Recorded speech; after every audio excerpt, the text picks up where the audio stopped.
Sunday is all about what's next, and for many, they could be on their own. But Josh, you're at a different location than the last time we talked to you. You got moved? That's right, Daryl. They moved us because the winds actually picked up, and if you can look over here, you can see that the smoke is actually looking like a fog going along the street here all the way to 137 Ave. That probably will affect traffic, but we do know that, like I said before, this is a 3-alarm fire, but we are getting a better sense of the damage. You can look over there, and you can see that it spans almost half of the condominium there, the roof totally destroyed. Now they're going in knowing that their nightmare was caused by a cigarette butt thrown into a diaper pail. Chris got the kayaker back to shore safely, but then he learned his day on this lake was far from over. In an update today, the city says that the abundance of investment in our downtown means the city can cover the $32 million the province never ponied up on. What went right? Well, they got a lot of investment from people like the Cates Group. They actually pumped $1.4 billion into the downtown area towards things like an office tower, hotel, and casino. Off camera, Jean said that the survival of the Wild Rose after Danielle Smith showed that the party is more than just one person. Not only does it kill mosquitoes, it works in really cold weather, something they say the other kinds don't do. For Doug Goss, it's sorry. Why do you regret what you said? Well, just because the fallout's obviously been pretty negative. But not sorry. If you're referring to was I a supporter of the Progressive Conservative Party, I absolutely was a supporter of the Progressive Conservative Party. There's no doubt about that. For 3 years, Goss has volunteered as a chair of the Board of Governors, making big decisions for the U of A. This is a critical time in this city's and this province's history, and we just cannot afford to go backwards. That was Goss last week, wearing his other hat as a lawyer and the CEO of multiple companies. He and other Edmonton businessmen warned of the effects of an NDP government. But he has one of the top jobs of an institution of 40,000 students, which gets $1 billion from the province each year. A province which is now NDP. I hope everyone realizes that I've always been transparent in my feelings about politics and government. I've never tried to hide those things. Last week, the Association of Academic Staff said Mr. Goss is expected to separate his public service from his private interests, act in a nonpartisan fashion, and be prepared to work with any party. If they ask for his resignation, will you follow it? I am going to have a conversation with the Academic Staff Association. Today, the 21-person board voted to keep him. Students and staff are mixed. Oh, well, he can say whatever he likes.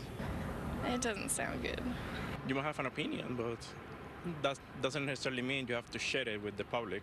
In a statement, the NDP said of Goss's comments, this is a time to build new relationships and work together. Beyond that, they also promised stable funding for post-secondary. How much and where it will go, that's the next step.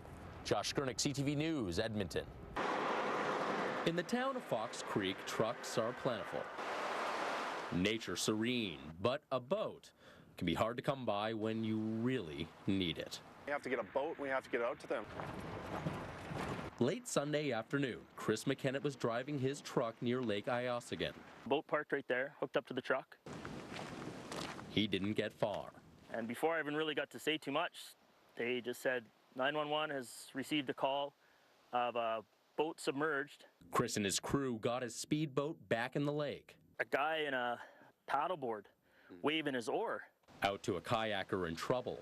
So we pulled him into the boat, brought him back to the dock. When we got to the dock, the on-call constable said that the people that were in stress had called from a cell phone. But it wasn't him making that call. Chris got the kayaker back to shore safely, but then he learned his day on this lake was far from over. There was a family of 7, 3 kids still out there in this boat. The crew went back out, no hesitation. The worst thing's going to happen, we're going to burn some fuel in a boat. They found them. Jason Hewitt and Tanya Montgomery are safe now, but Jason, a grandparent, and his son were stranded out in the water. Another child was in bad shape. Our son was on shore and he was trying to go to sleep, so my dad was trying to keep him awake. So your son was passing out? Yeah. He was hypothermic. No one knows how it all worked out, but are just glad it did. All the dominoes were against them, but all the dominoes on the other side were still standing. Yeah, it was meant to be, I guess. The one thing you can always find in a town like Fox Creek, a helping hand. Josh Koenig, CTV News, Lake Iossagan. Veronica, for most of these MLAs, this is the first time that they've even met, but new details on unrest in the oil industry. The untested government still convincing it they're here to create jobs, not kill them. Morning. Hi. How are you? For most, it's like the first day of school. Still letting it all sink in. With a new teacher and a new mandate, it's time to introduce themselves and get to work. Most of us are new to the legislature, so obviously we've got a lot to learn about how the systems work, about the resources we have. I feel prepared, but again, there's a little bit of anxiety there whenever anyone starts a new job. This government has the highest percentage of women in a governing caucus across the country. The median age is 40. That's the same as the entire province. It's made up of nurses, lawyers, and students, to name a few.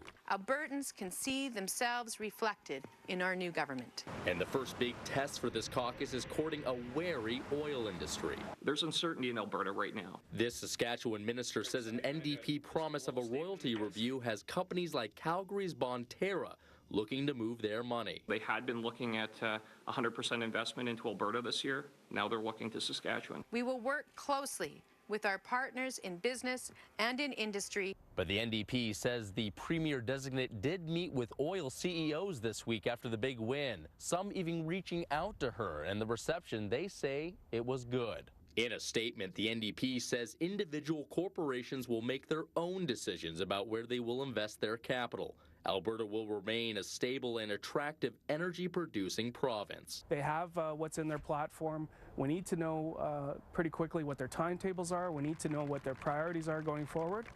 But that said, we're still looking pretty good in Alberta. When Kelly Jerome walked out Monday morning, what is this? She wasn't mistaken. This is what we found, sitting by our fence. It had spots, stains, whatever that is. You don't know if that's blood. This time of year it happens. People cleaning up put their trash down where it's not supposed to go. It's been happening all over from what I understand, but I mean that's pretty bad that somebody's dumping couches. Trash is everywhere. Here in the Mill Creek Ravine you can find everything from trash bags to newspapers, but the city says this season is no worse than usual. Towards the end of every month when people are moving, or in the spring when people are doing a lot of spring cleanout, dumping can be an issue. But for Kelly, it's an eyesore and won't go away. She says she called the city, but because it's on her property between the fence and the alley, This one is my problem. That's what they told me. she has to move it herself and pay the fees. Because I'm one person. How am I going to move? I can't even move my own furniture. How am I going to move somebody else's?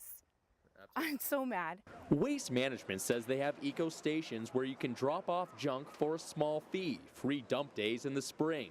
But getting it there is on you, and with no evidence of the culprit, they say they're stuck. Tell us what was dumped, where it was dumped, and then obviously descriptors of the vehicle such as license plate, make, model, color, and then a descriptor of the individual. That white fence down there, it's right on the corner. Even Kelly's neighbors have a headache.